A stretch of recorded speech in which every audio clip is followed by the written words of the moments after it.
Alright guys, starting for real this time. Technical difficulties prevented that first take, but we're on the internet, we got electronics, we're good, we got it all sorted out. Anyways, I'm joined here by my boy, Chosen. Hey. What's up, man? How you doing? What's up? You guys heard him before, but it didn't happen, okay? Anyways, so, Chosen here is getting a lesson provided courtesy of my boy, Back Air Slash, my son. One of many, apparently. Thanks so much, Buckers Slash. So, let me pull up the notes for you here. So, you are a Shulk main, competitive intermediate skill level. Your goal in Smash, you said you want to be a role model, you want to be a player that people can look up to. You want to get that good, and someone that people can learn from. And your goals in this lesson, since you're not entirely sure of what your weaknesses are, your lack of awareness, lack of objective or clear paths, kind of hazy here and there, you want to see you want me to try to patch what's missing in your play, maybe deal with some habits here and there, kind of fill in the gaps of what's missing. Yes. So, we have here a match that Chosen played in recently. This is the best placing he's ever had in a tournament. So we're gonna look over and see what exactly could have gone better in this match. So anyways, I'm going to be starting it up right now. You can follow along on the stream or whatever, or I can give you timestamps as well so you can look around in your own video. Okay, whatever you want, man. Okay. Let's go ahead, take a look at the first match. Waiting for the thing to start. If you want, we can also synchronize at a certain time just to get started. Yeah, go to 20 seconds in, and then I'll count off, and we'll start the video from there. Okay then.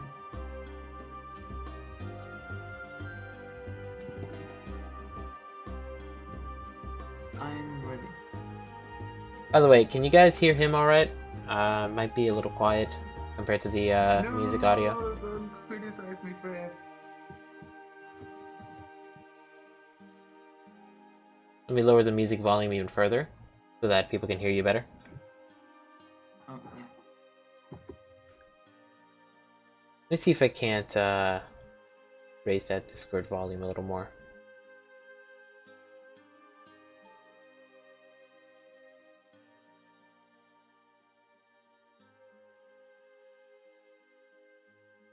Okay, hopefully that works out fine.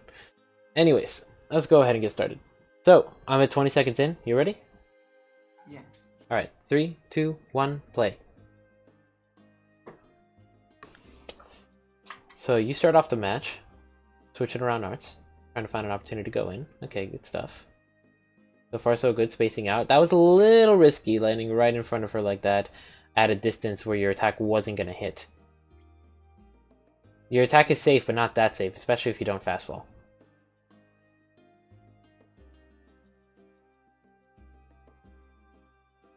I'm liking this so far. Not taking any huge risks. That right there, because you did it in place, she was able to weave in and punish. But that was just her active defense beating out your passive offense. And now you're just landing on her repeatedly. No, you gotta take a moment to land.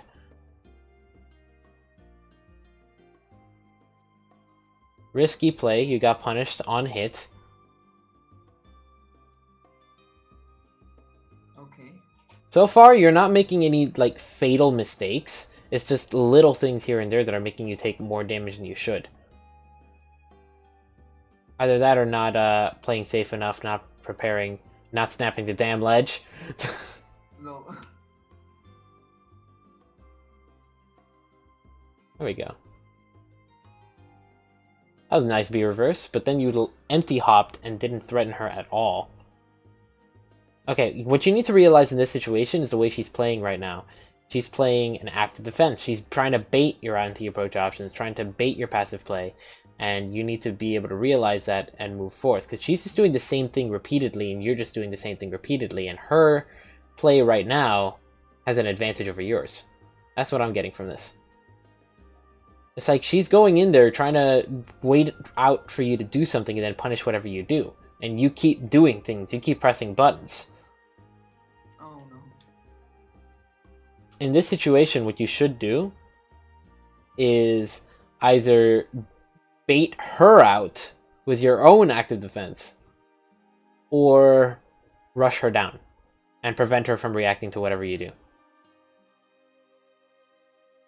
Like, personally, since she's abusing shield right now, I'd be grabbing a lot. Now she has stage control, she's playing passive. That was your opportunity to fare. You notice how she's jumping in a lot with the jump and air dodge. Yeah. That's something you need to watch for.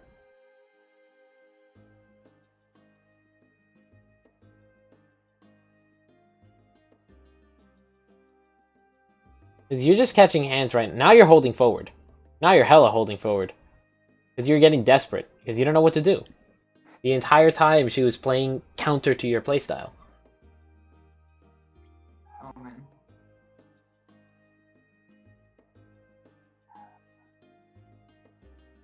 Can you guys hear him alright, by the way? I lowered the music. But I'm not entirely sure if it's working out.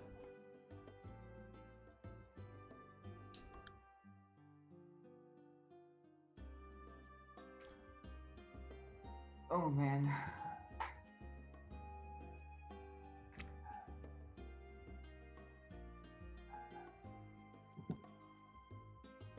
He's really quiet still. Okay, let me try to artificially boost you.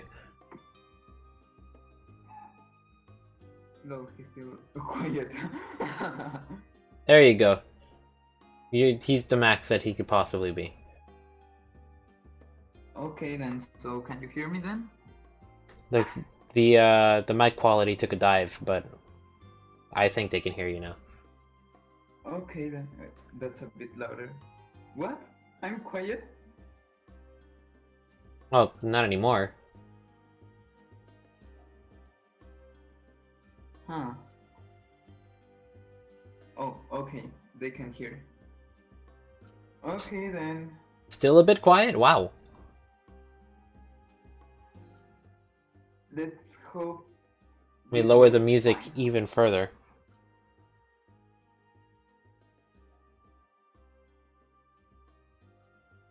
Okay, right now she's playing... Again, you notice the jump and air dodges. She's doing that a lot.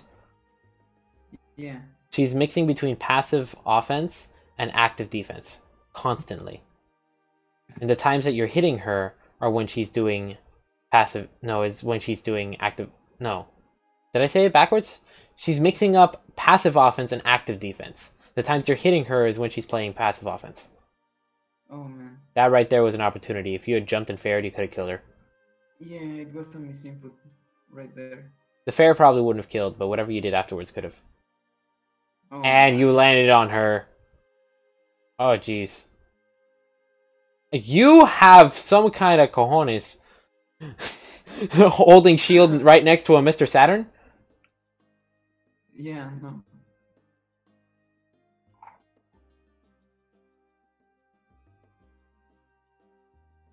Yeah, so far I'm seeing a lot of the same. The only difference right now, the reason you're doing better in this match, is because your opponent changed the way they're playing.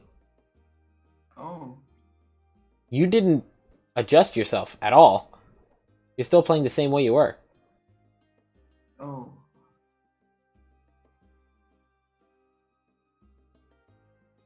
And if your opponent starts shifting out, I like how you're no longer going for the easy option. You're playing a little bit safer instead of relying on your attacks to connect for you to be safe. But for the most part, there's not much difference in what's happening here. Oh.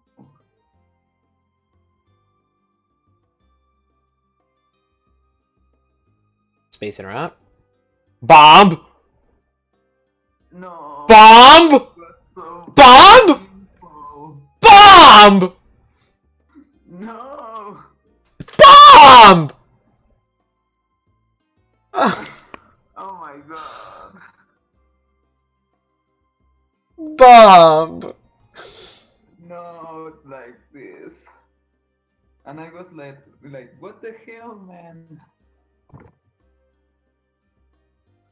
Why does this happen? You could have won that match. You didn't. Yeah. That didn't need to happen. Why Sakurai? Soccer, why? Oh my god! Yeah. You're letting this happen to yourself right now.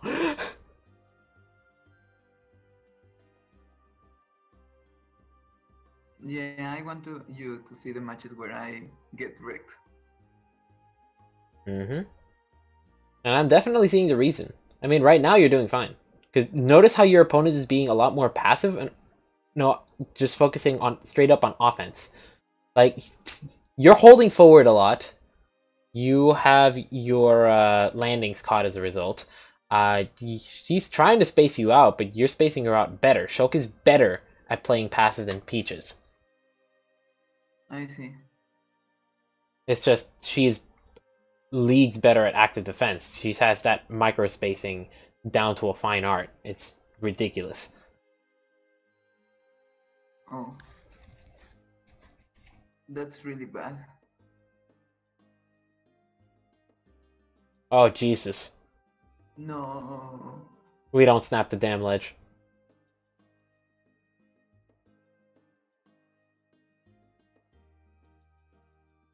But now that she's no longer playing to her strengths, now you're doing better. And you can make this come back pretty easily. Yeah. And boom. Yeah, she rolled. Right now you're holding forward. When you get bodied by her passive walling, no, that's because you're holding forward. Notice that she's moving to to catch where you're going to land as opposed to where you are in the moment. Because you're Yeah. not mixing up the direction that you're flying. I see.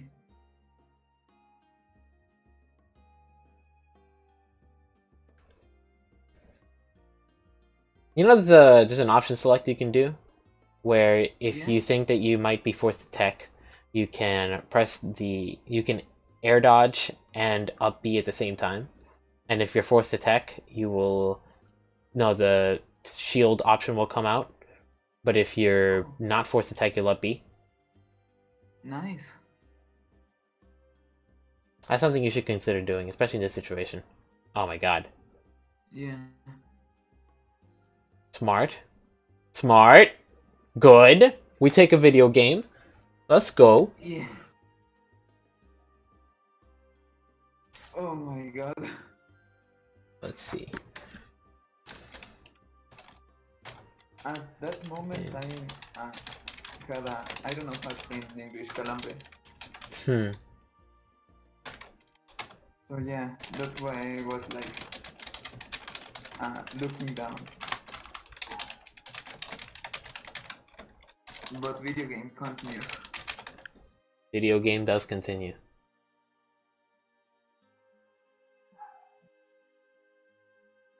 All these back airs landing on the ground and not doing anything.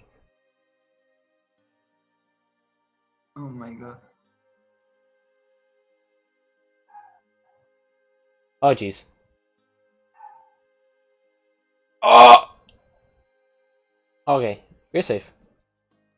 You're Toad. What the? Ah! No! Not like this. It keeps happening.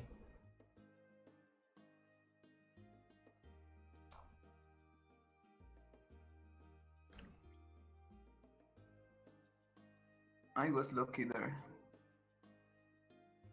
Okay, we good, we good. We good! We take a stock? Oh my. Jumping back air?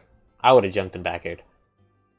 Yeah, but I felt she saw it, so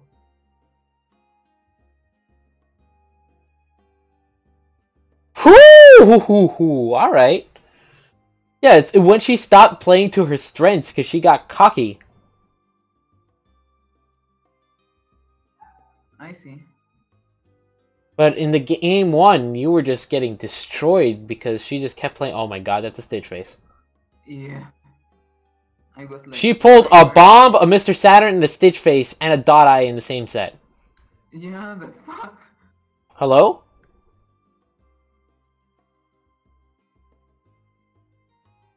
She's repeatedly trying to catch your landing. Yeah, it was like, I have to do this. Like right now, it's the time. But then I lost advantage. And then you held forward and she caught your landing. Yeah. Well, wait, is Low indeed. there more to this set? No, there's not.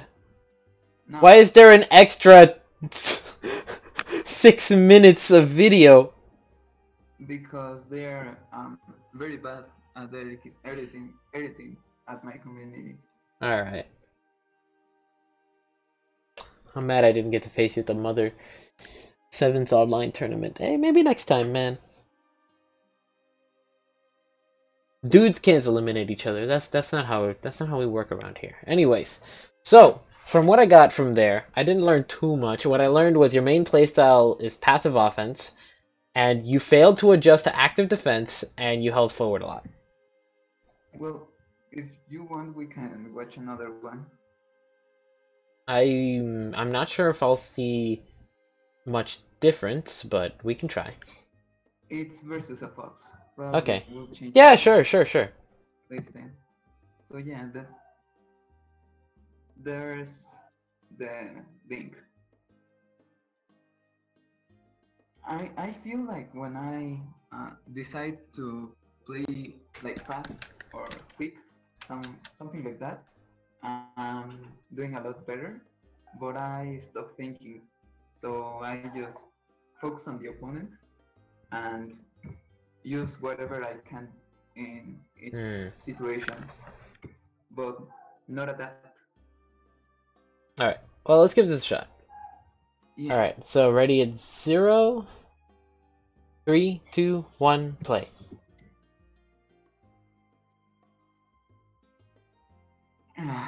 The guy you're fighting looks a little bit like more Spanish child. Low. I don't know, like, he's a good man. Yo, this guy just straight up from the bat went to press a button. Alright. Yeah. This is a game where I would applaud you for playing passively.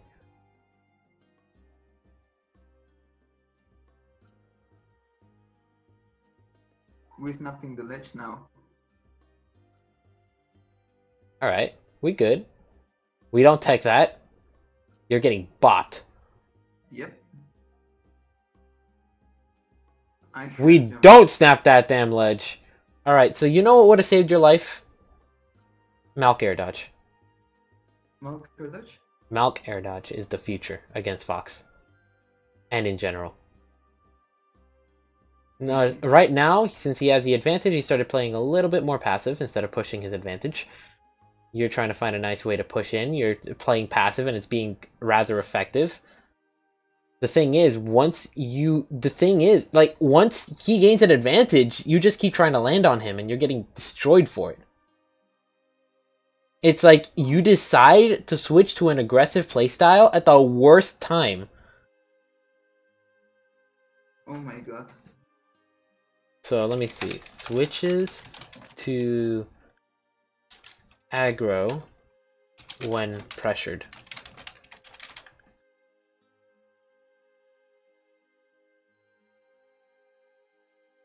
Alright, we take those. Let's go. Let's go, Chosen. Alright,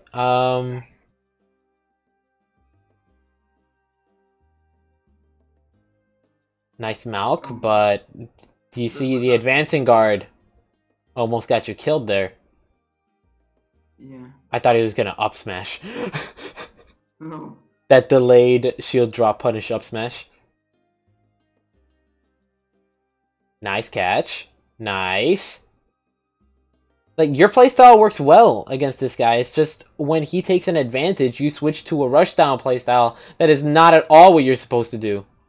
Oh, you went a little too far out. You're alive, but you should not have gone that far without it being guaranteed. And you could have died right there. Good weave. Yeah. Nice empty hop. I went for all. I mean, fine, but be smart about how you do it. When you're in the situation where succeeding wins but failing loses, maybe you don't want to go for it. Especially if you're not sure exactly what your opponent's tendencies are. Oh my.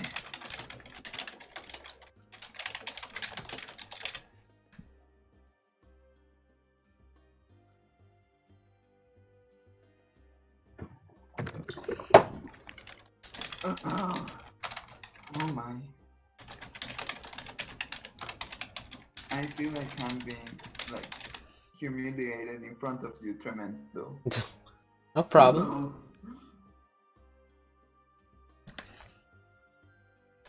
No. I blinked. How did that start? Hold on. We gotta go back. We gotta go back to the start of that match. Alright, I'm at 338. 338? Yeah, I'm 2. Alright. 3, 2, 1, play. Okay. So he rushes you down, dares, up airs, you try going off stage, air dodge in a pressured situation in place. Like, that was just a disaster. That nair should not have happened. That nair was your aggressive tool that ended up failing, and then because you were scared, you got destroyed. That did not need to happen. If you had not naired, you would not have died. Oh my. Alright. No. I was like, fuck it.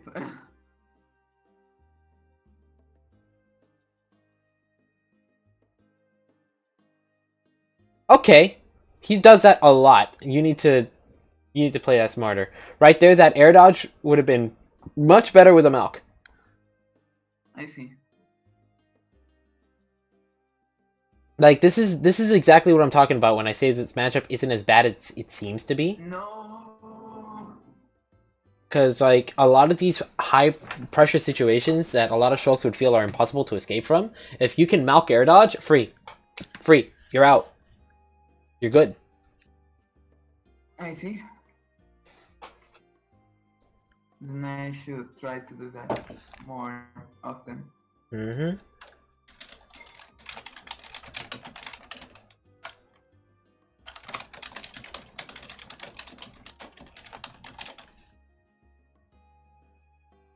Fun fact, I destroyed these two guys earlier in tourney. Well, one in pools and the other one in tourney. Gotcha.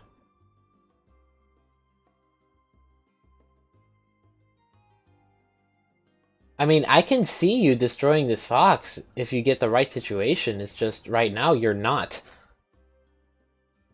Your ledge snaps seem sloppy. I see.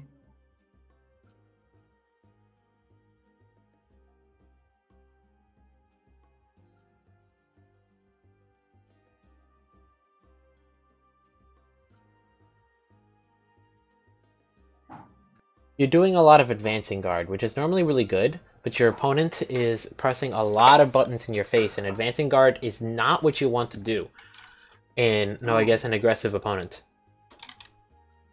Walk into shield would be a lot better.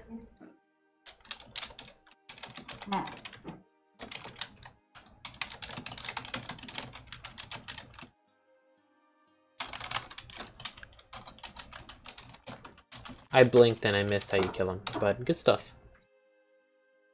Thanks, it was a porch. I'm noticing that I tend to have my opponent at the ledge, but I reset neutral, like for no reason. I haven't been paying attention to that. I should have been. Let me see the next time you get your opponent. I think it's because you never had your opponent at the ledge. When I've been looking, you're not in the position to pressure your opponent. When you get something, you tend to take it pretty well, or you're constantly just trying to back away and zoning the opponent. That's the thing. When you play passive, you're using stage control as a resource. But your issue is that you're always expending that resource. So you're never claiming more of it. It's just whenever you're forced to retreat, you retreat. And you're unable to make too much work with that. Oh, let me see if I can get you the timestamp so that you can see. Can other Shulks use this information as well, or is it just too specific for him? I mean, everything that I teach is applicable to everyone, but this lesson is focused more on dealing with this guy's specific mistakes. Everything that I'm saying is something that another Shulk might have or might not. There can be an aggressive Shulk, there could be a passive Shulk. Chosen in particular is a passive Shulk, passive offense, like a zoning-based Shulk, who needs to learn how to deal with people who bait out his anti-approach options, and who needs to learn how to deal better with stage control. So the part that I'm moving on to next is something that's going to be applicable to a lot of other people. I see. It's in 623. My opponent's at the ledge and I retreat for no reason. 623. Alright, let me take a look. Yeah, you could have pressured him a little bit harder there. But, I mean, Yeah. you got the kill moving forward. Let me see the context again. So, he was pressuring you at the ledge, then you pushed him out. Of course, good pressure, but you're moving too far backwards, so he's not threatened at all. The way you play, he's only threatened if he moves forward, which is good if he's currently rushing you down, but when you take advantage, the playstyles that I advise in neutral aren't as effective anymore. It's a little different. Hey, thank you. I see. It's not that it's not as effective, it's that the dynamic changes when you have an advantage.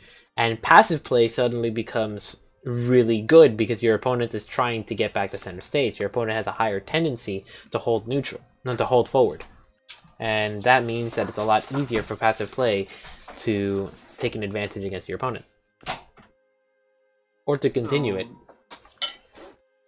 I'm changing my playstyles in the worst situation possible. I wouldn't say... Well, yes, kind of. It's like, when you are being pressured, you have a tendency to switch to aggressive play. To active offense. You want the opponent to get off you, so you try to bat him away and move forward into him. But the problem with that is that when you have a disadvantage, considering that active offense is a high-risk, high-reward playstyle, when you're in that situation where your advantage is like you're straight up at a disadvantage, you have less options than your opponent. It's very easy to tell what your next move is, especially if you're moving towards your opponent. Gee, I wonder what he's going to do. That right there is a situation you struggle in, because if you're trying to land on someone and press a button, there's like one thing that he can do that covers everything that you can possibly do, except for maybe like one or two things. So it's very easy to predict what your next move is in that position. You don't want to be there and be the one that's getting caught out by that. Oh, I see.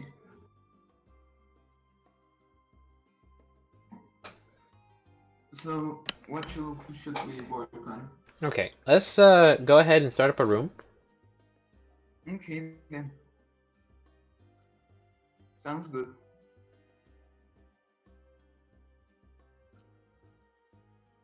I'm gonna make a room real quick. Once I connect online. Opens tremendo room.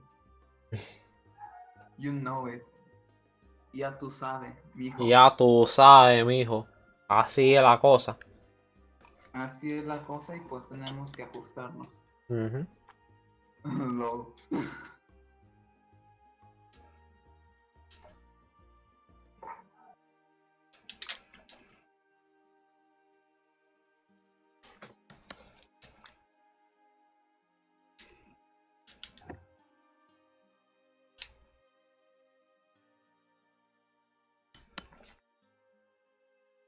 Huh. Do you have me? I'm not sure if I do. You might have to check that. I played with you before, but you could have potentially. My room's open right now, so if you can join, then I have you. Yeah, no, I can't. Okay. Let me go ahead and set that up. Okay then.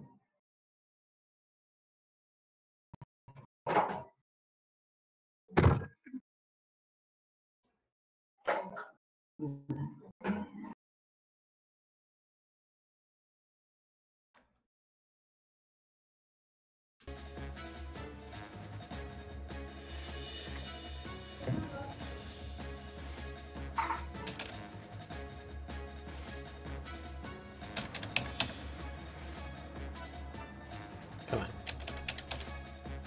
There we go.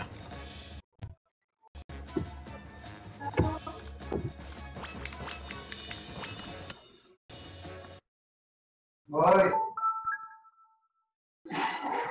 Okay. Feel free to add my internet ID. Yeah, I'll add you if you want. Or do you have? Well, you did it. No. Okay, then I'll add you.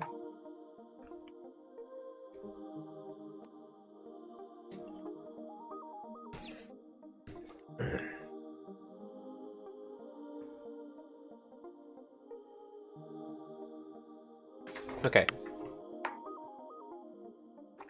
There I we send a go. request.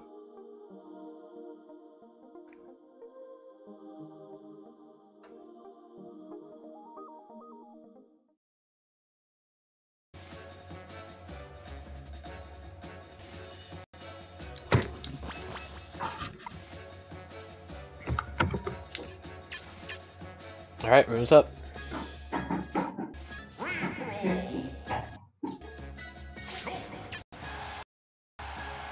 Remind me, do we have a good connection with each other? It doesn't matter either way. Just wondering.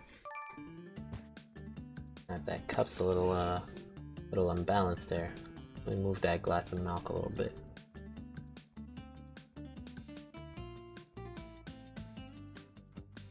There we go.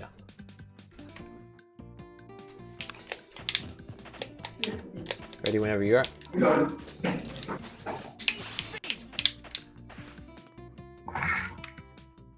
Okay, let me see.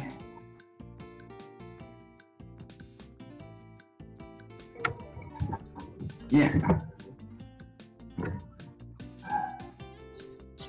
That's it.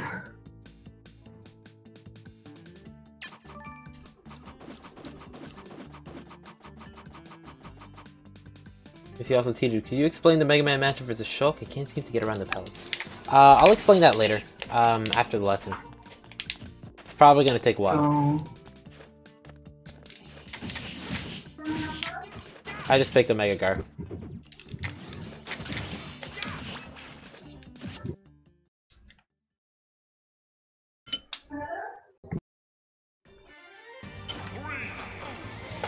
Okay, so first off, you've watched my other lessons in the past, I'm pretty sure.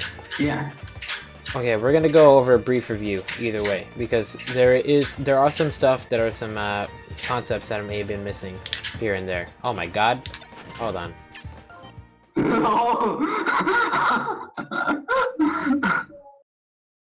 This place is infested.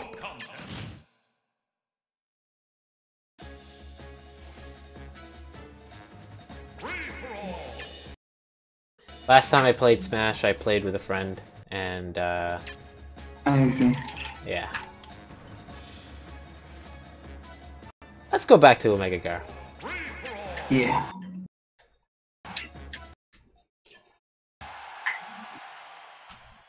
By the way, warning in advance, your microphone is picking up the background noise, which means the clicks of the controller are gonna get picked up by your microphone.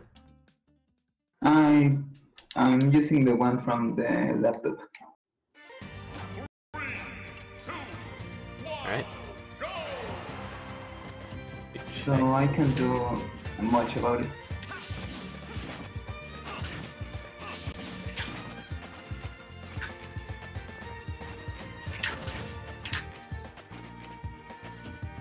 Let me just make sure I don't Well, have too if much in the it's too background. loud, I can do It's fine, it's something fine. and talk more loud. Let me see.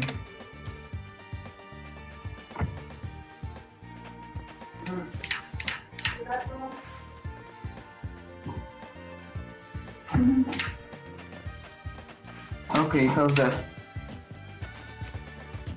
Do you hear me? Yes. Just give me just 1 second. Okay then, and my bottom click sound?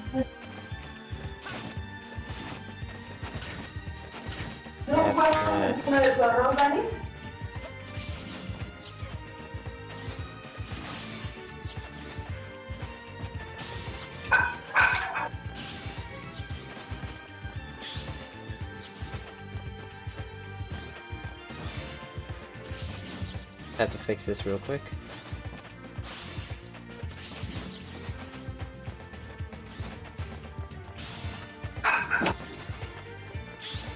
Alright, webcam's having issues.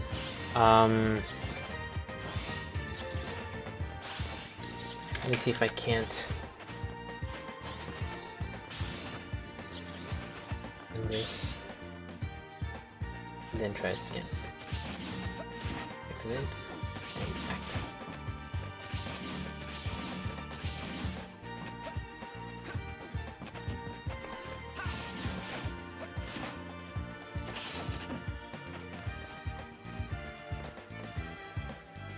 Okay then. No, it looks like it's screwed. Whatever. We'll have to use this layout for now. Low. Damn shame. Anyways, so let's go over the basics real quick. Okay. So stage control is usually what I start off with these days, and it's something that I think warrants revisiting considering your playstyle. So, since you normally play a passive playstyle, more focused on zoning, you often tend to be moving backwards away from your opponent as you're spacing them out with back airs or nairs or whatever. Now, there's some things to keep in mind with this. Although, it's very safe when you do this, because, I mean, your opponent has to catch up to you and there's like a sword between you and your opponent.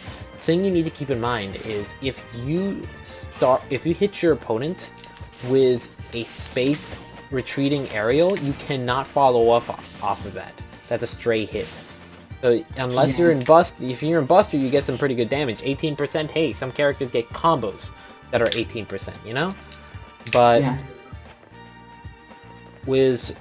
besides that, if you're not in Buster, you're not going to be getting too much damage off a stray hit here. Especially like stray nair is not going to get you anything. Yeah.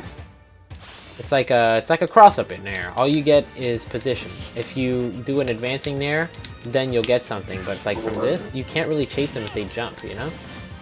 It's a bit of lag, so I can't really do too much. Now, if you do knock them off, there is something that you get from this, from spacing. And it's something that you need to take advantage of, especially using the playstyle you do. Because watch, even if I'm backing off, right now, I'm using the stage behind me as a resource, constantly using it as the ability to back off. And once I'm here, I no longer have the ability to back off, I can only move forward. And if you're there covering that space, then I can't move forward anymore.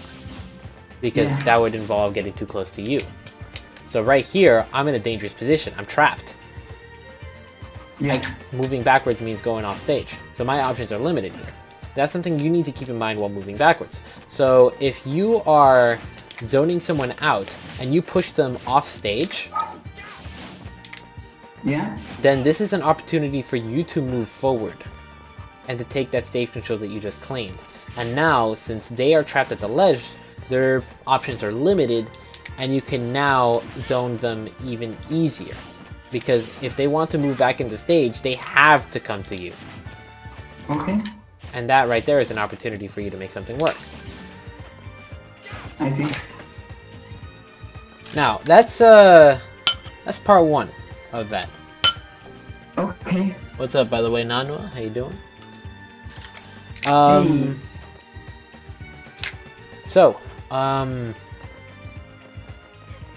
When you take this control of the stage, you have to be able to exploit it as much as possible. You don't want to get too close to your opponent, but at the same time, if you're constantly throwing out attacks, like let's say I'm over here and I'm trying to zone you out. Yeah. So I'm throwing out attacks over here. So long as you don't move forward, you're not going to get hit. So what if you wait for me to throw out the attack and then try to punish it? That's a free opportunity. That's what people are doing to you a lot. That right there is the power of spacing and whiff punishing, and of active, and that is the basic philosophy behind why active defense beats passive offense. So if you're trying to zone me out and I get in your range and then I step out of your range, you throw out an attack and then I come back in and punish you, that's free. That's what that Peach was doing to you. Whether it was running in with a shield and then you hit him and then she punishes out of shield with whatever, or you're trying to space her out and she jumps in with an air dodge and then just punishes you. That's also free. That happened repeatedly. Yeah. So that's what. Mm-hmm.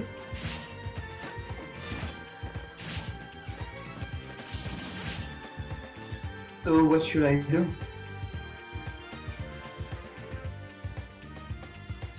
How the heck is the webcam not working?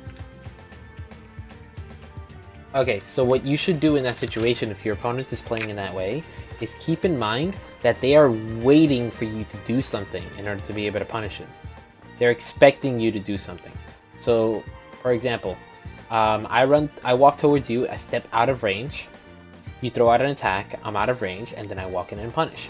Even if you don't actually throw out an attack, I'm still probably going to move like this, because I want you to do something, and then I'm going to come in and punish you afterwards.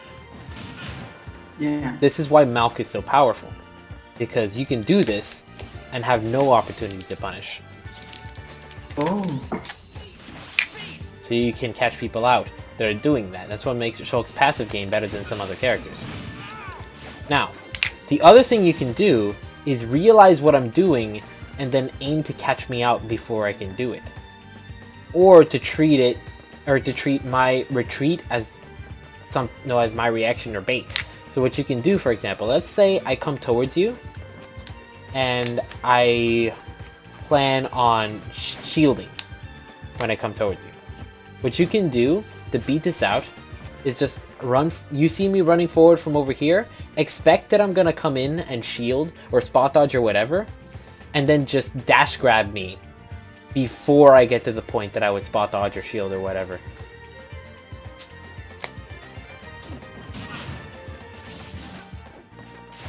Same thing if I'm coming into you with an air dodge, expect me to go for the air dodge and either throw out a safe option that would cover that space, or just run forward and cross me up.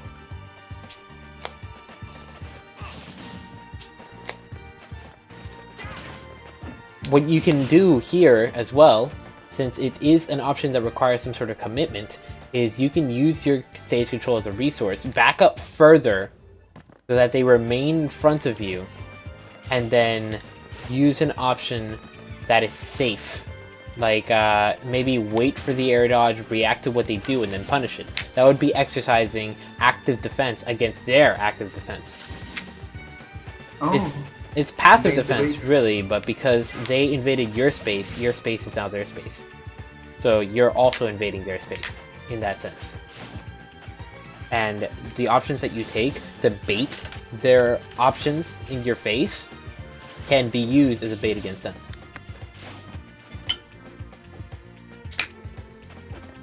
Pivot grabs. Mm-hmm.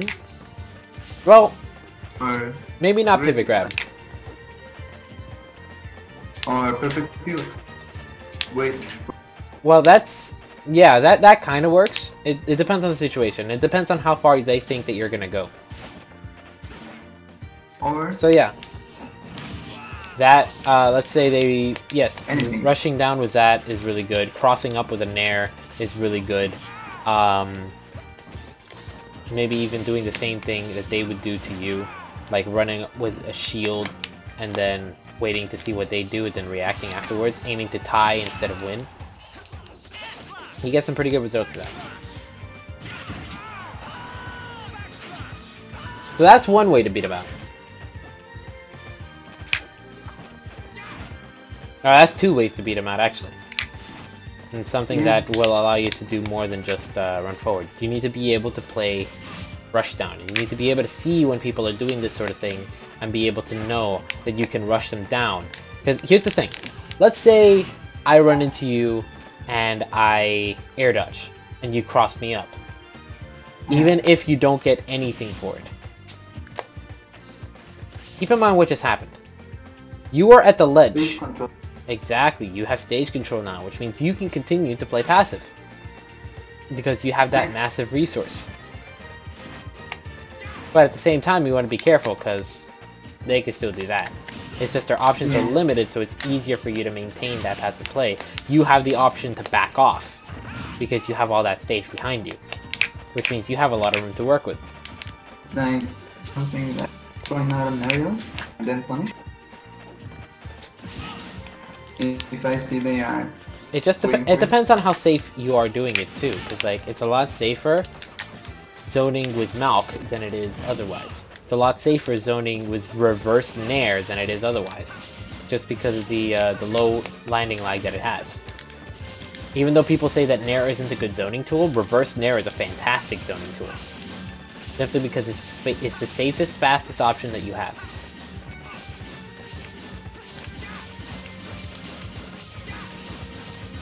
Just make sure you're not doing this like an idiot. Because that doesn't do anything. This is good. No, my controller keeps turning me around.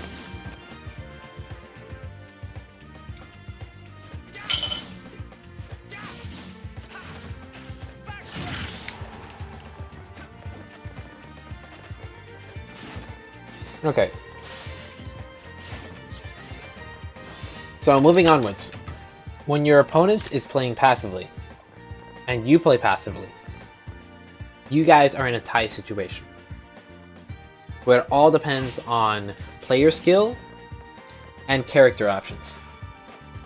So some characters are better at playing passive than others.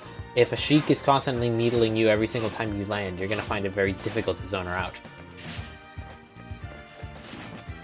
But if you're able to condition her off of using needles, or if you're able to make it seem like using needles is a bad idea, then she's forced to box with you. And in the situation where she boxes with you, if you're able to gain enough distance between you and her, you can space her out. That's where it becomes effective. But it's a delicate balance. You need to continue that game. It's like, it's too much work for what it is.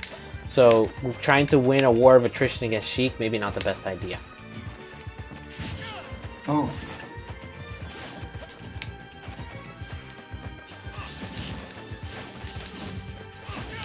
And of course, let me see, what else? When dealing with someone else who's playing passive, this is where active defense starts being a good option. Shulk Shulk isn't the best at active defense. Like, Shulk has to work hard in order to be able to do things to reposition himself quickly. He does have speed art, which is able to get within the range of someone pretty quickly without the person being able to react and turn things around.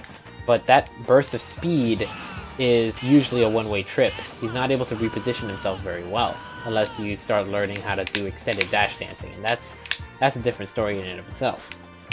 That's what I've been practicing a lot lately, now that I have a use for it. Alternatively, you have the classic run-in and shield. Now this was a habit that I noticed you had when you were playing against the Peach. Or actually against the Fox. You were constantly doing this in order to move around the stage and break through his wall. But the problem is, you weren't breaking through a wall. He didn't have a wall. You just did it to try to get in and block his attacks and punish him. But here's the issue with that. Here, I'm going to run at you and I'm going to shield. And I want you to try to... Actually, no. You run in and shield, try to block my attack, and now I'm gonna come at you. Yeah. What did that accomplish? If anyone won that exchange, it was me. Yeah, because of shield damage. Mm-hmm. Shield damage and stage control. And that's what was happening with the Fox. And here's another dangerous situation, okay? I'm going to do it again. And I want you to running shield from the position in reaction to my jump. Okay. Hold on, I messed up. No, You see what just happened there? I couldn't take a shield. Exactly. When you dash into shield, you have to wait for your initial dash to finish before the shield comes out. For Shulk, this happens on frame 10. So frame 1 through 9 of pressing forward, you are defenseless. And you are running towards your opponent. So that right there is a very dangerous situation that you do not want to be in. Yeah. So what you could do instead is you can walk into shield. And here, it comes out frame 1. Or you can perfect pivot into shield if you really want to. Same thing. Yeah, I mean, it's something fun, but I don't use it. Yeah, walking into shield, especially in speed art, because the amount of speed you get.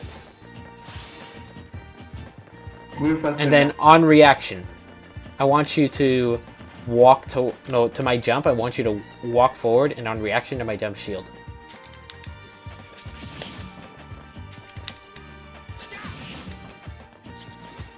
Keep in mind what I said. On reaction to my jump. Give me a second.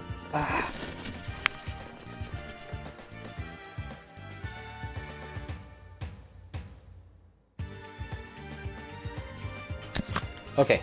On reaction to my jump, I want you to shield. Not on reaction to my attack. On reaction to my jump. I know it's hard because of Wi-Fi, but you should be able to do it. Because it comes out frame 1, you have more than enough time to act. And it might even be a perfect shield. So that option would be much preferred to dealing with someone who's trying to rush you down. Now, if the person's trying to space you out, then you want to do the run-in and shield. Because if they're trying to space you out, then you can use that slide that you get at the end to break past the pushback that the attack would have on your shield. Notice how it pushes you back. It's going to be hard to demonstrate on Wi-Fi, but you're often able to break through that zone. That's why Mario is really good at breaking through walls, because he has this as a tool that allows him to just push back past the attack and then grab very easily. Anything.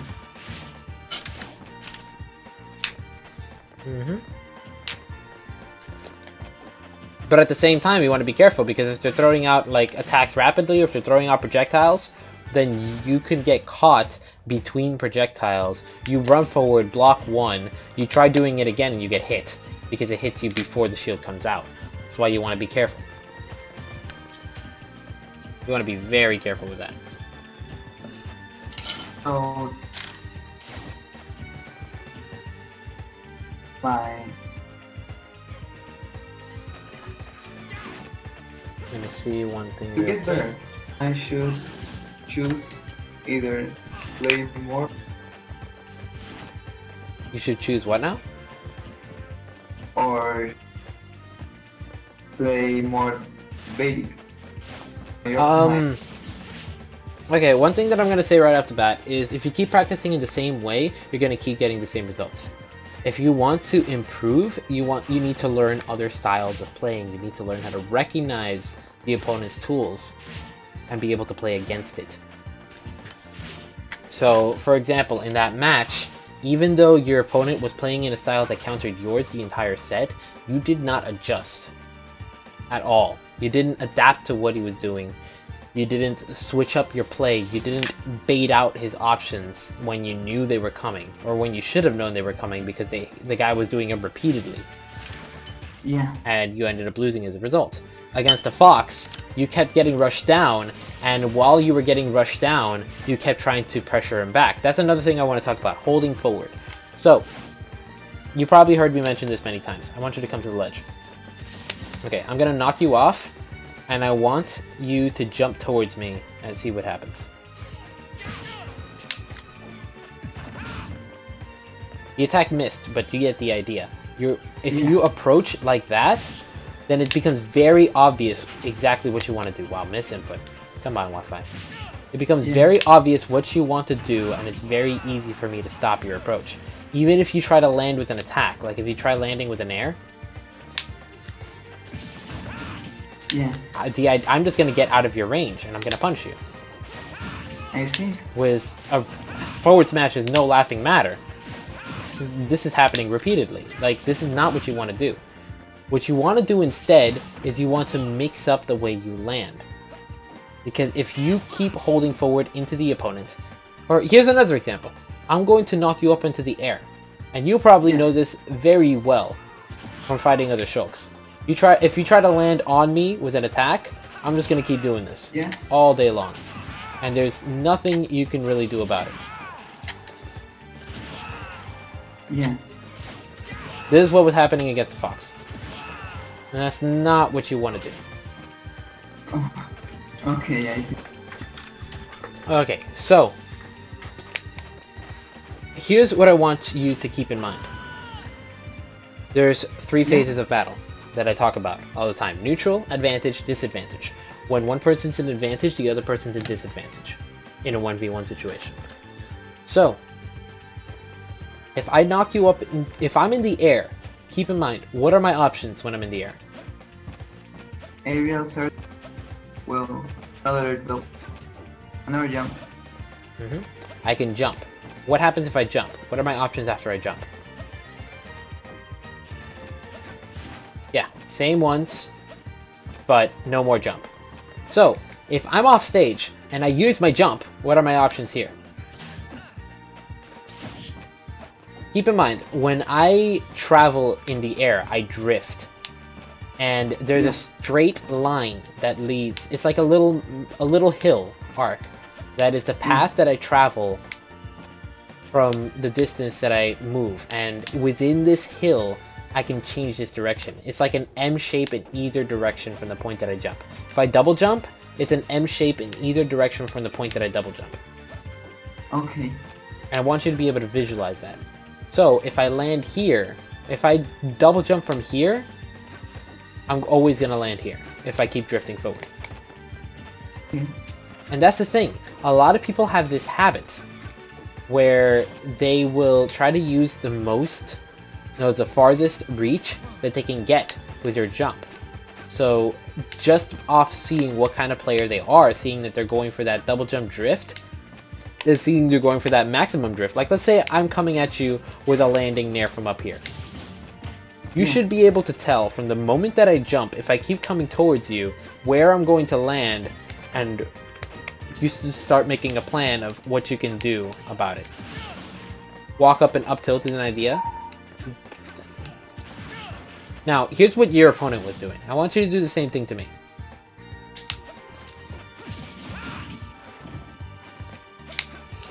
What your opponent was constantly doing, the Peach player you were fighting, was the Peach player was seeing exactly the point at which you were going to land and throwing out an up smash. And you were dying at like 70 because of this. There's no reason that you should have gotten caught up by this. What the Fox player was doing was every single time, the Fox player was getting underneath where you were going to land and just up tilting. So let me show you what you're supposed to do instead of constantly going for the opponent. Keep in mind, when you are up there, you have a limited amount of options. Your opponent has several options that can cover multiple things at once. So what you want to do is you want to put yourself in a situation where you have more options, so you're taking less of a risk than you would by approaching your opponent. There's several ways you can do this. The obvious way is to land. You want to land so you have access to your shield, which is one of your strongest options against pressure like this. Yeah. So, if you knock me up in the air, look at what I do.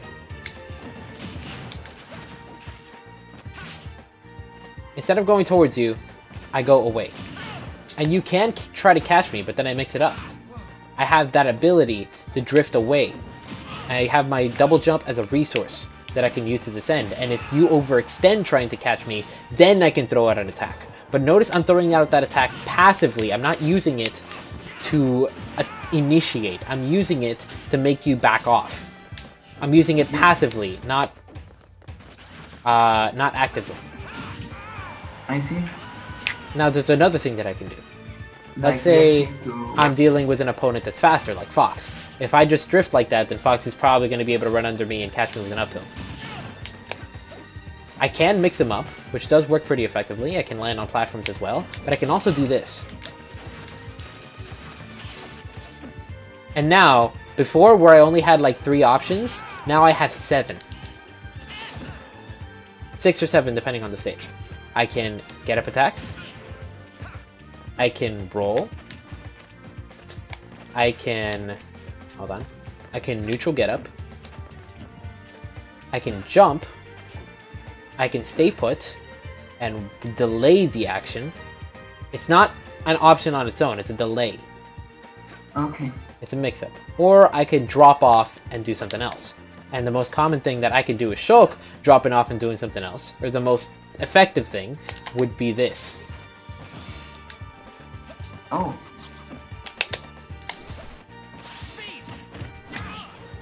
Alternatively, I can do the same thing with an attack. And if they get hit and they block it, then I Malk and I'm safe. Oh. Let me see what people are saying. Learn how to stats thing. You might feel like you could just change the timings of your attacks by trying to get back down, but then you realize it's better to just find a way to the ground as opposed to getting 30% trying to win that battle. Yeah, exactly. It's the matter of risk versus reward. The risk for trying to initiate your opponent when your advantages are limited.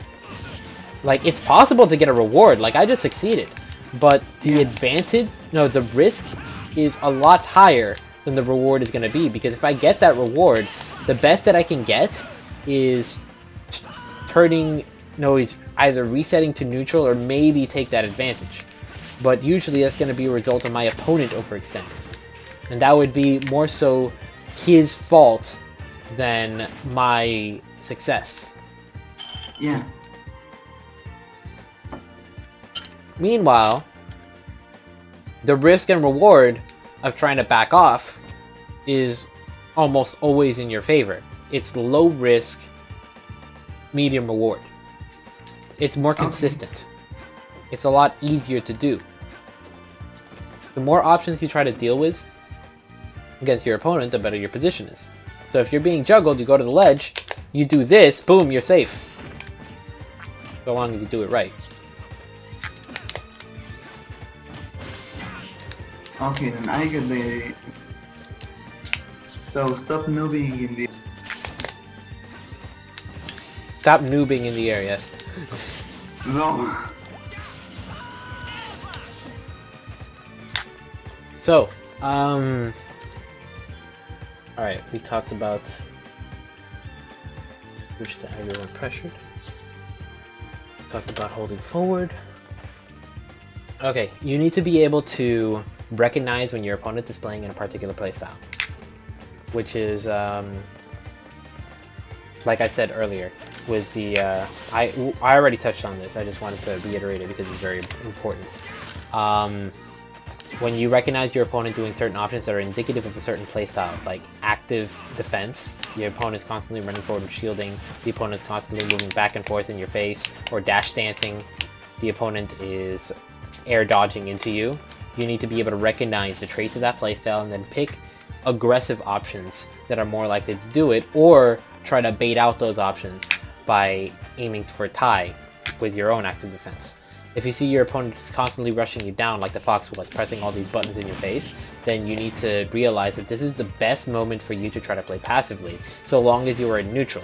If you are at a disadvantage, this rock, paper, scissors arrangement doesn't always work out the way it seems to, because if you're at a disadvantage, then even if you have a slightly higher advantage because you're using a playstyle that counters theirs, you might not be able to put yourself in a position where you can make it work, because they have a more significant advantage than the advantage that playing in a playstyle that beats theirs would allow. So I see. often it'll end up feeling hopeless until you reset to neutral. That's why I always say, when you are in disadvantage, reset to neutral. When you are in neutral, take the advantage. When you are in advantage, you keep the advantage as long as possible. Okay. So there's pressing buttons, baiting, Mm-hmm. backing up, and the other one. Yeah, I'm taking notes on all this, and I'll send you the notes after the lesson. I'm put that in. Okay, so next thing I want to talk about. You had a big tendency to up smash at the ledge. Oh yeah, I do that. Know what the opponent, or when I like gamble. Yeah. Now, that's what you need to keep in mind. It's a gamble. It's high risk, high reward. So when it works, you can take a stock pretty early, and it's really good. When it doesn't work, you can die in certain situations. And in those situations where you can die, maybe you want to do so with an idea of what the opponent wants to do. Keep in mind that depending on how you position the up smash, like if I'm here at the ledge and I up smash, this is only possibly going to catch 3 things, and it depends on the timing. It can catch get up attack, it can catch jump get up, like just ledge jump, or it can catch neutral get up. But it can only catch neutral get up if you delay it. Now, if you're over here, you up smash, it can catch 3 things. It can catch get up attack, but only if you do it early. It can catch neutral get up, and it can catch roll for some characters. Yeah. So that's what you like doing. You like aiming for the neutral get up roll catch. That's 2 options out of like 7. Okay. So if your opponent picks I'm anything planning else, to go for nurse, like recently. oh, And okay. You want to wrap it up? also in speed, because I can do this. They roll. If they not, I Yeah, Nair is a much safer bet at covering ledge options. But at the same, you need to be able to do so in a way that won't get you battered away. yeah. Put yourself in a position where you can react to whatever the opponent does, and act appropriately. You don't want to just be throwing out the Nairs, unless you're sure of when the opponent's going to be doing something like that. You want to put yourself, let's say, put yourself right around where I am right now. And now face away from the ledge. And now watch this.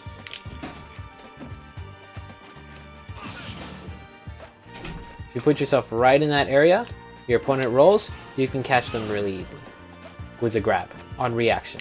Or you can nair and potentially follow off at that nair. What I like doing, here, watch this. Get on the ledge and roll. It's something that I really like doing at mid percents. Oh, I guess a little lower percent. I have too much rage. Yeah, rage. Or actually, no. Do it again. Roll. Yeah.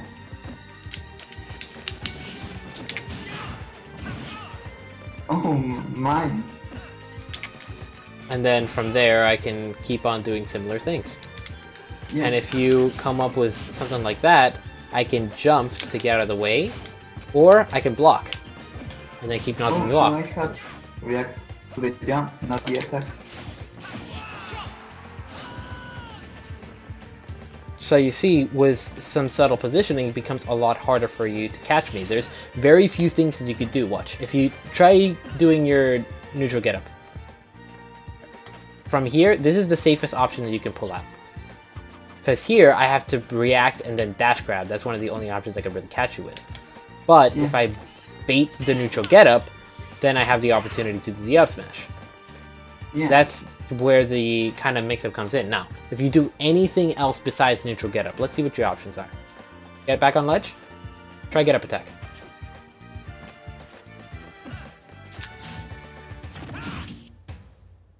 I'm out of range.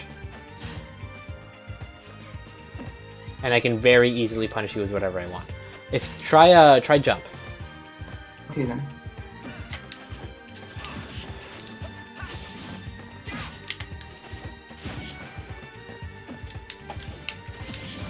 I can on reaction catch almost anything you can do from that position.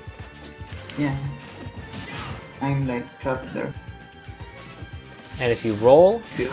then Turn around. now it's going to be hard to react to everything that happens here, but it's generally a very safe position to be, because you can react to almost anything that happens. And even if you knock them away past a certain percent, you're still going to be maintaining stage control. And if you read the roll or the neutral getup, then you position yourself throughout the up smash and you take a stock. But that's only if you know what's going to happen. You need to be smart about how you do that. Now, other things that warrant attention.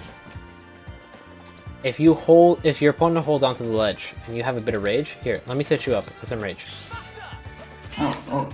Actually, set me up with some rage.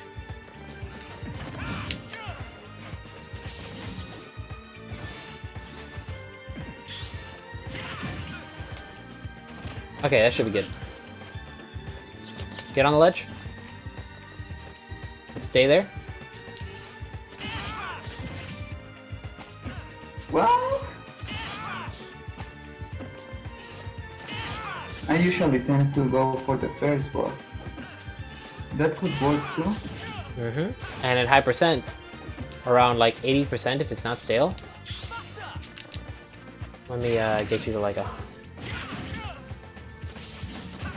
Yeah, right there.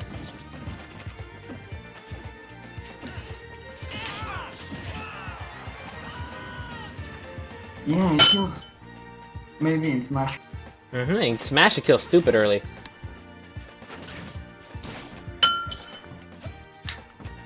So I'm gonna here and react to it. If they, as soon as get the invisibility up, Yeah, that's if you think that they're going to be holding onto the ledge. This isn't something you aim for straight off. And it only works with rage on some characters. There's a chart on Shulk 101 that'll tell you exactly when it works. Around this percent, I think it works on Shulk. It's character dependent. There you go.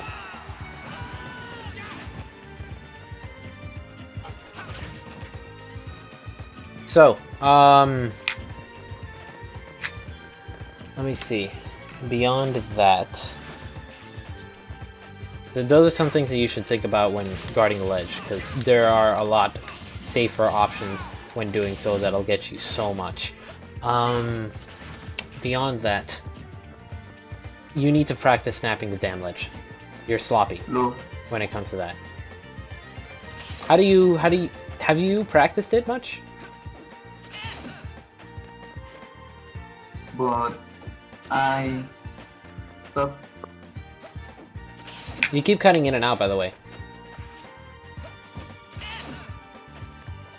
Yeah, I mean, wait. You need to talk louder, because your mic's cutting off when you're too quiet. Oh, okay. Sorry. I don't aim for the ledge, mainly because I fear that the subfield. I don't want to get too framed, so I try to mix it up, but it doesn't get, like, I don't snap the ledge, and I get in a vulnerable position. Yeah, you need to practice snapping the ledge in a way that will not get you too framed. Is that possible? Yes. Have you seen the GIF of me snapping through the X-bomb? Oh yeah. It's based on height. If you snap the ledge below the ledge, then you will not get two framed by almost any attack that hits ledge. Oh, like this? No, not hugging the ledge, just below. This? Not that low.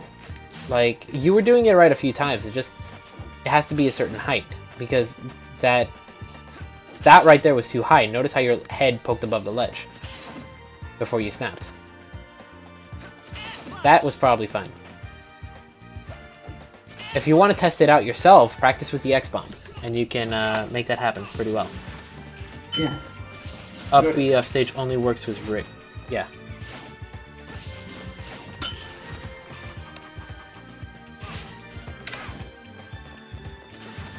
And the other thing, let me ask you about your Malk. How do you usually, if you're aiming for a Malk, how do you usually set it up? Use the art that I try to aim for the eye, for the art, up, and then we'll go. You're cutting off again. Oh, I try to aim Malk with the art that I want, but if I yours, alright? You're still cutting out. Right. Hey, can you do me a favor? Yeah. Go into your user settings in Discord. Go to voice. Mhm. And then increase the input sensitivity by putting the bar closer to the green. Yeah. Like that? I hope so. Yeah, I did it. Okay, good. Nice. So I try to aim for like the art that I wanna have, but if something happens, I try to adjust the mock. Like if I see they're gonna hit me, I try to aim for the closest art or the perfect timing. Like I see if you're gonna up tilt me, I do this, and then immediately go out of the art to try to go for the one I wanted to have. Now, is that the main setup that you use? Is full hop and do full hop art activation and then aim for the landing? Oh, method. I don't use methods. I just do it. Okay, I adjust to the situation. got it. Okay, now here's the main thing that I'm seeing with the way you're doing. Like this setup is one that's very easy to use and very easy to adjust to, but it's also very easy to see coming because you're drifting slowly. Now, here's the way I learned it. I use 3 main setups that I cycle between. I also do what you do, but I also use setups in order to make it so I never mess it up. Because the issue is feeling it is sometimes you're not feeling it enough. And you end up being slightly off, and you end up getting punished as a result. You want to be as consistent as possible. So the setups that I like to use, because I have my. What are your controls?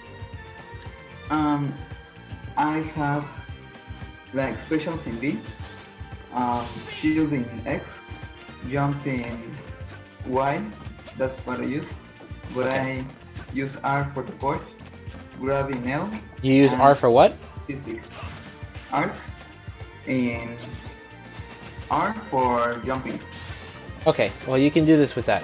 Okay, so here's what I want you to do. I want But you. I use Y. I want you to. The idea with this is I want you to be able to. Thanks a lot for the follow, Christy. Much appreciated. Okay, I want you to be able to jump and then immediately after you get out of jump squat, cycle to an art like this. Yeah. Don't worry about it being blank. It has to be the first pass. Like make it jump art. This isn't something you do with any art. This is something you do where you prepare in advance and then do this. And now what I want you to do is I want you to fast fall as soon as possible. Like that. Yeah. This is the setup I use the most.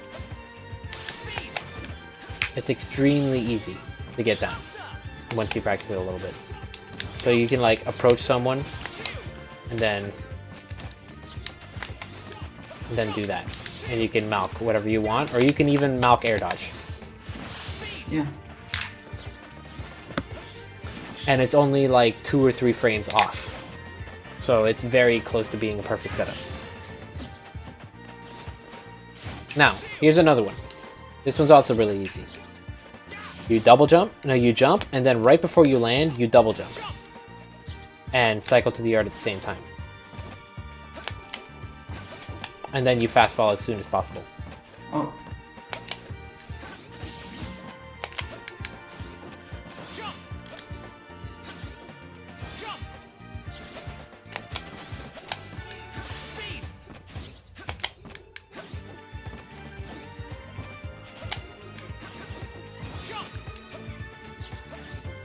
There you go, close enough.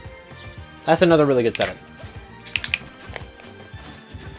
And now, the third method that I like to use is I press B, then I jump, moving my thumb, and fast fall.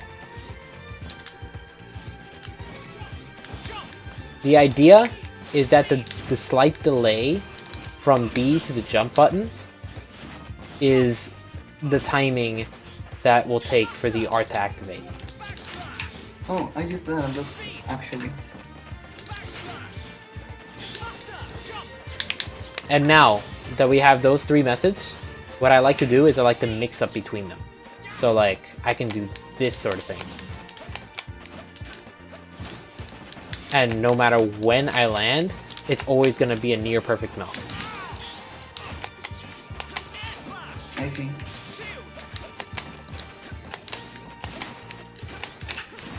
Like, I press B right before I land, so when I press the jump button afterwards, it's going to be a perfect melt. Or, right when I jump, I cycle to an art again, or I double jump, cycle to other arts, double jump, and, you know, just anytime I land, it's going to be a perfect melt. Okay. And it's going to be a melt on hit. I mean, on whiff. So if you mess up by missing your opponent, or if your opponent blocks, then you're going to be safe. And safety is much more important than ward when it comes to this. Oh.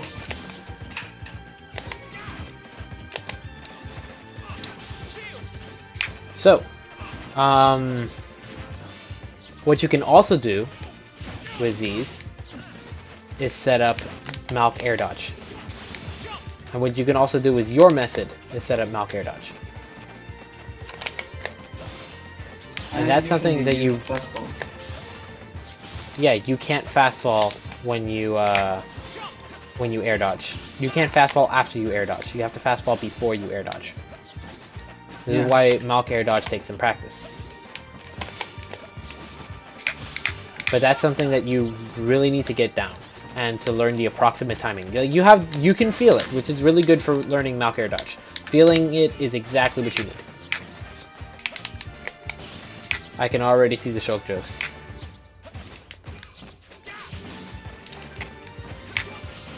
But yeah. Yeah. I can like pull it off anywhere in the air. Like if you throw me in the air, I can pull it off anywhere. Oh, that was possible. That was sloppy. Something like that. But yeah, it's lag, so I don't blame you. But that's something you should definitely spend some time practicing, because that right there would have saved your life against that Fox player. Yeah, Malk air dodge. I got it.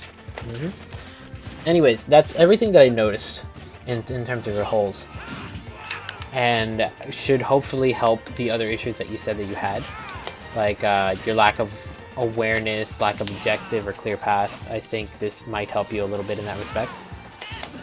Yeah, like I know now what's doing certain situations, but I feel like there's something like it's there.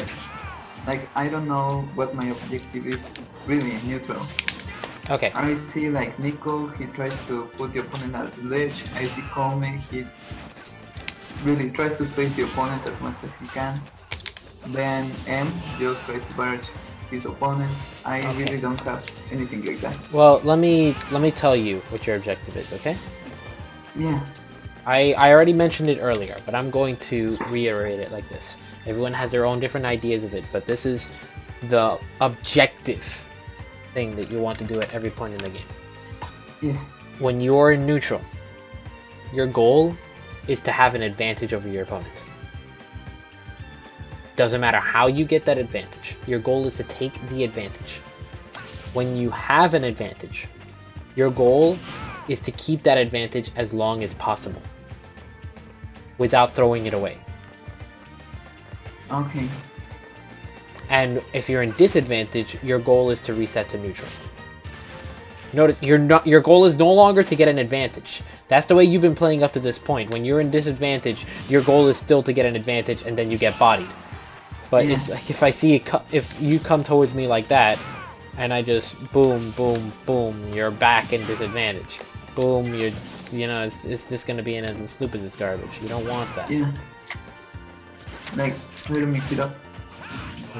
Make it so it's not easier for your opponent to tell where you're going to land. Make it so your goal is to reset to neutral, not to attack your opponent. Because notice, when I am in a disadvantage, I am not aiming to attack you. I am aiming to reset to neutral. My attacks are incidental. They are a way to reset to neutral.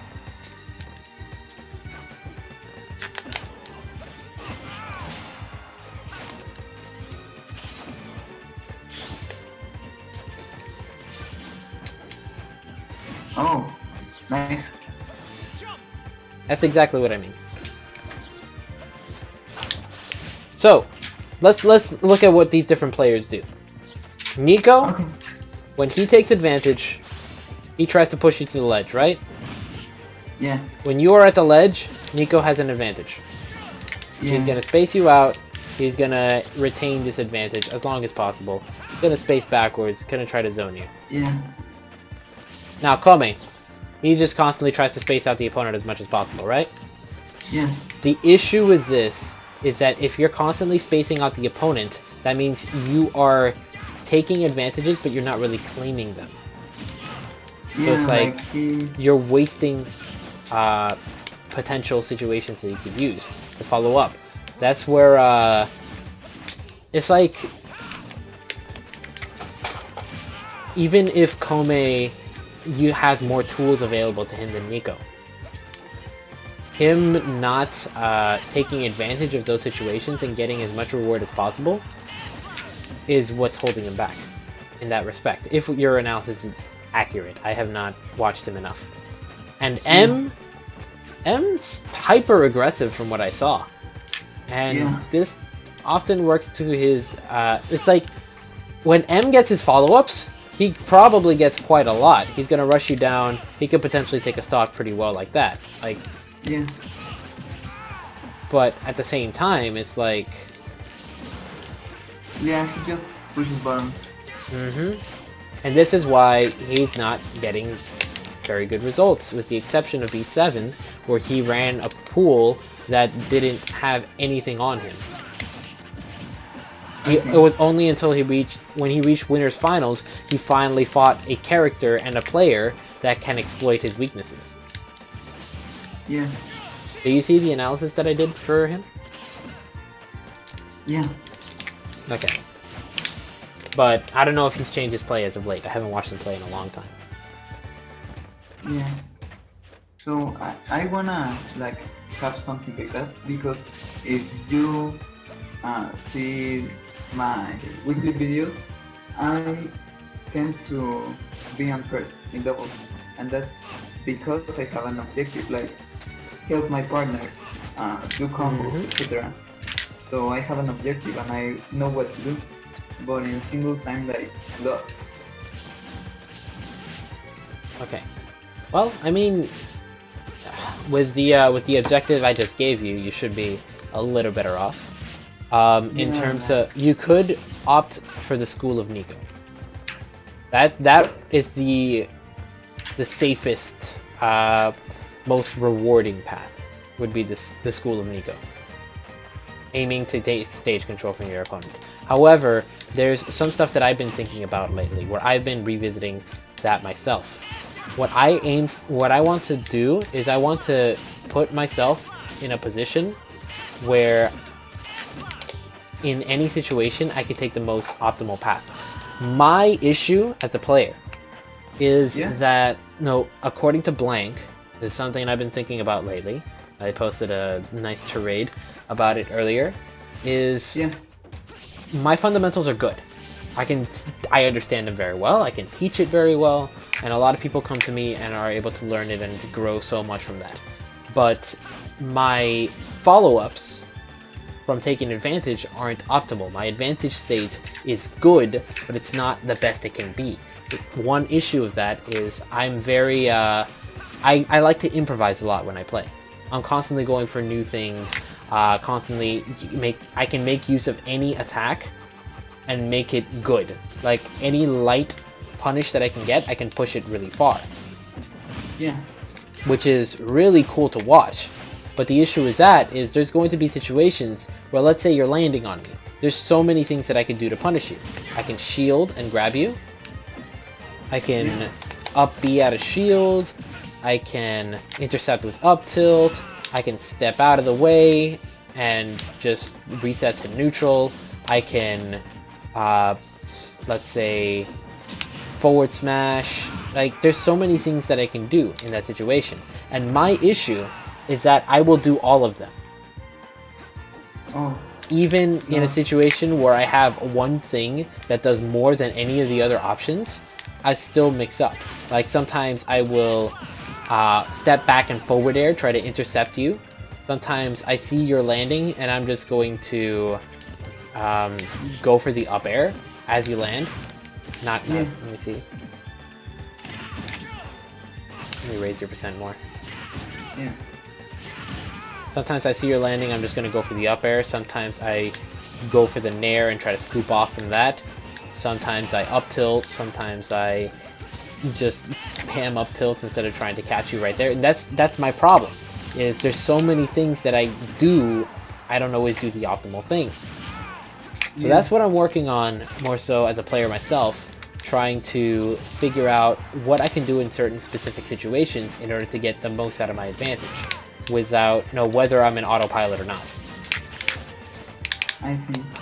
But for the most part, if you want a safe bet, just knock the person off stage. Take stage control, push them as far as you can, don't overextend, and then look at all this stupid damage that you could potentially get from succeeding.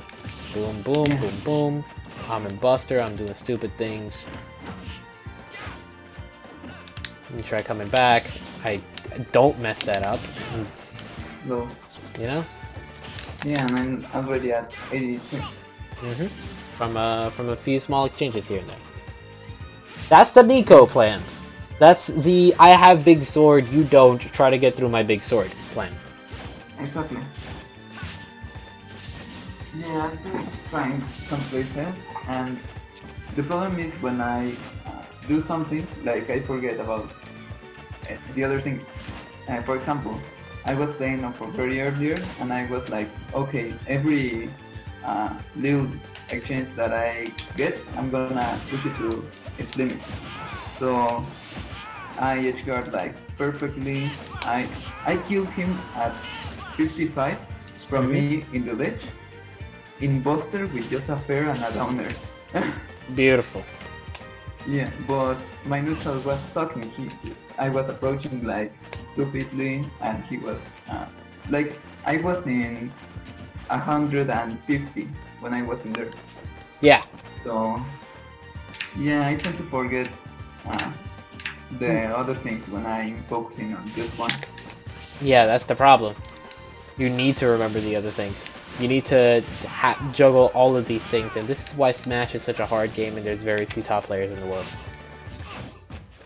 Unless you play a character that has such a ridiculous punish game that neutral takes a backseat, and you can get good wins off the PGR through stray punishes. This is why you see people getting carried by Bayonetta and doing very well in that respect, because her punish game is so ridiculous and her neutral plays itself. Cloud not as much. Not as much, but Cloud does have a really good punish game, a very easy to learn one. So you're able to get to that mid semi-pro level of play very easily, but getting to top level of play is very hard. Notice that there's no one out there doing what Tweak is doing. Yeah. Not even like, you got, how many top clouds can you list? You got Mewtwo King, MK Leo, you got MK Leo. Marikiri. Then I go blank. Ned, that's about it. Yeah. That's exactly And my then point.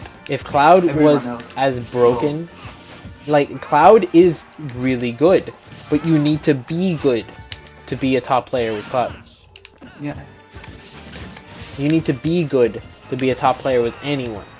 That's why there's not that many Bayonetta players, even though they're all up in the mid level and winning everything. There's few top level Bayonettas, but there are some getting some really stupid results because the neutral practically plays itself. She's completely different from any other Smash character in existence. Nice. She has to focus on her own game. That's kind of the point that I'm getting at. Yeah. So, in terms of the holes that you had, I think this is a good place to stop and to try to work on this for now.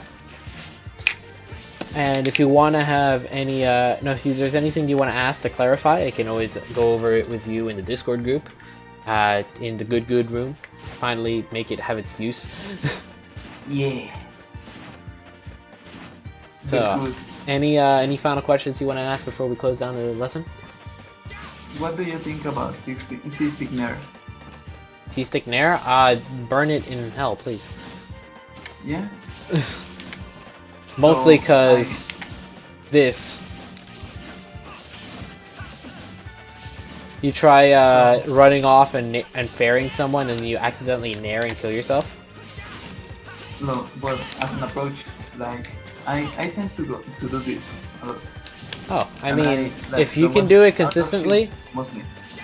if you can do it consistently like that, then yeah, you can make it work. But Yeah, but I'm getting like punished, as you see, as you saw.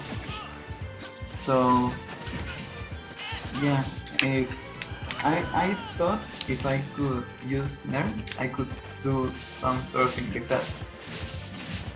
I mean, yeah, Like, by all means, based like, on Nair. you can definitely make some good stuff with it. But keep in mind, it's a game of Yomi.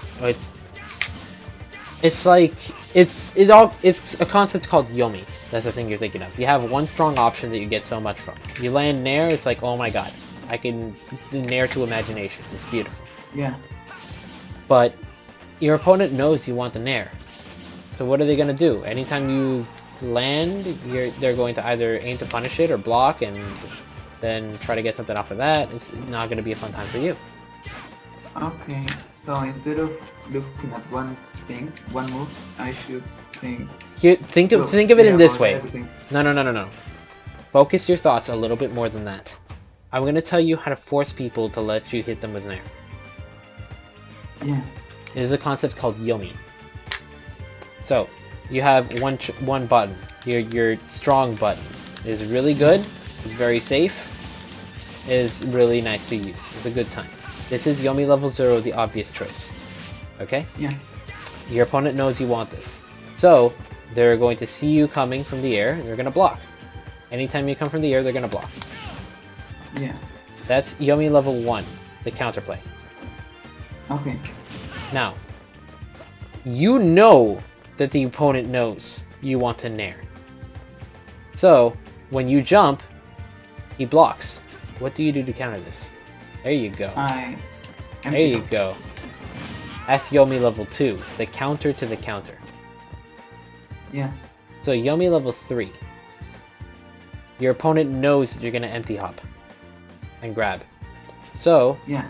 your opponent, when you go for the anyhow grab, grabs a little earlier or aims for the intercept. Yeah. And that's where you're stuck, right? Yeah. You know what beats Yomi level 3?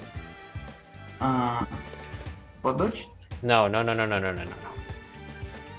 Yomi level 0 beats Yomi level 3. So bait him. No. Essentially, here's the thing. Let's reverse the situation. I want to nair you, right? Okay. So I nair you, you block, you punish. You're doing Yomi level 1, you win. So I do Yomi level 2, I empty hop, and I grab you. And that's fine. Yomi level 3, I try to grab you, and then you grab me first, right? Yeah. Yomi level 0. I nair you, I win. That's it? Yep. So if you're struggling because your opponent's not letting you nair, then what you do is you bait him with the empty hop grabs. And even if you succeed with the empty hop grabs, you're still in a good time because you can get some good stuff off grab. And if your opponent thinks that you're going to go for the empty hop grab, then you get a free nair, and then you can follow up off that nair. So mixing it up? Use it in that way.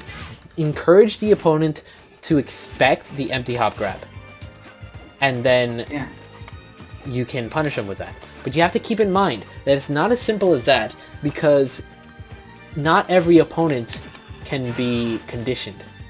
There's going to be opponents that every single time you try you try to go towards them, they're going to shield and they're going to grab you. Yeah. Oh, that's what Nick told us.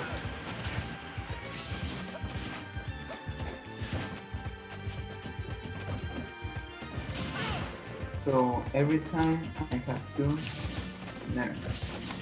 Well, in this situation, no. Every time you have to empty hop grab. Yeah. Like the opponent keeps doing the same thing. It's the same thing as when you're in the other situation. Your opponent's constantly running towards you and shielding. They're always doing the same thing. Then you pick the option that beats them, which is running forward and grabbing. Easy peasy. Nice. And if they run forward and grab you instead, then do whatever, you tie. Or something, you know? Or you can keep zoning them out. Because they're no longer coming at you with a shield. Now your original zoning plan works. So there's another Yomi game. Yomi level 0, you zone them out. Yomi level 1, they advancing guard. Yomi level 2, you grab them. Yomi level 3, they do literally anything else. Okay. And then suddenly you can zone them again. Yeah. So that's going to be something that's going to help you get exactly what you want moving forward. Nice. Just because someone's trying to stop you from doing something doesn't mean you can't trick them into letting you do it anyways. That's how Yomi works. Nice.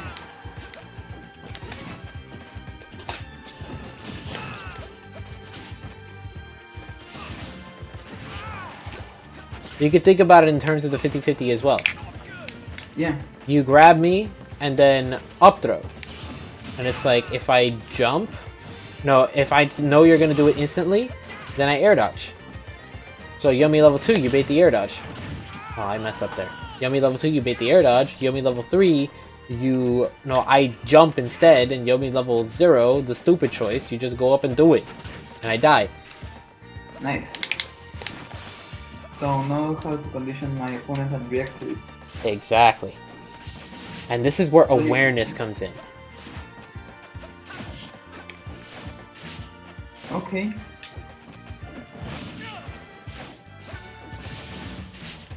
So if something that you're doing is not working, then you can adjust yourself completely and make it work. In this way. Nice. Alright, so now on that note, let's go ahead and shut off the lesson. Definitely hope you enjoyed. I'm going to fix up the notes for you and I'm going to make sure you get them. Oh, thanks.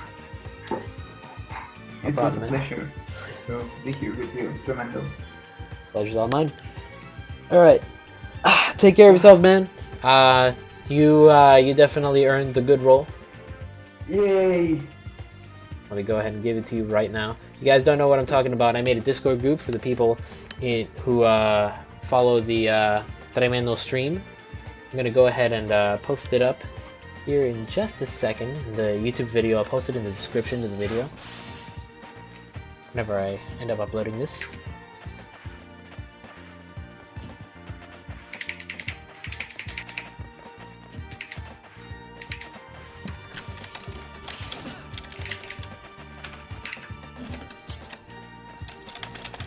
There's a link if you guys want to check it out.